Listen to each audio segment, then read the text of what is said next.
Hi there mga kasaza, ngayong araw nga ay nagluto ako ulit nitong creamy chop suey. Isa nga ito sa may pinakamaraming views ni kasaza. Kung before ay nag-lunch tayo ng mga gulay, ay ngayon naman ay hindi natin ito gagawin. Kaya naman let's go at i-ready na natin yung mga gulay na ating gagamitin. Pagluluto naman ng chop suey ay ikaw nang bahala kung ano yung mga gulay na gusto mong ilagay dito. Nuko, Jo, kasama nga bitbalase na 10 ngokro. Ay, nungali, magunot ka, Jo.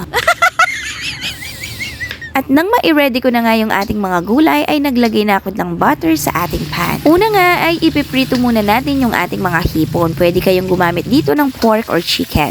1 to 2 minutes lang each side sa ating mga hipon para hindi ito ma-overcook. And then, iset aside lang natin ang mga ito. After ko ngang ma-fry yung ating mga shrimp ay medyo nakulangan ako sa butter kaya naman nag-add pa ako dito ng konti. Katapos nga ay iginisa ko na itong ating sibuyas. Pag naamoy mo na nga ang aroma ng sibuyas ay isunod mo na ang ating bawang. Para naman sa ating mga gulay ay una nating ilalagay yung ating carrots at sayote. Pagkatapos ay nilagyan ko na ito ng patis. Tinakpan ko lang ito ng bahagya or nasa 2 to 3 minutes pagkatapos ay inilagay ko na itong ating mga cauliflower. After a minute ay isinunod ko na rin itong ating repolyo at syempre hindi natin pwedeng kalimutan ang ating bell pepper. Naglagay din ako dito ng about 1 cup of fresh milk at pwede din naman ang evap. Kalahating pack naman itong cream of mushroom ang ginamit ko dahil medyo maalat ito ay hindi ko inilagay lahat. I-mix lang natin ito sa ating gulay pagkatapos ay haluin. Ilagyan ko nga rin ito ng konting tubig pagkatapos ay inilagay ko na nga yung ating mga kwek-kwek at hipon. At kung nanonood ka pa rin hanggang ngayon ay baka pwede ko namang malaman kung taga saan ka para alam ko kung saan na nakakarating yung ating mga video. At ayan na nga at ready to serve na yung ating super creamy chop suey. And that's all for today mga kasaza. Please like, share, and follow for more.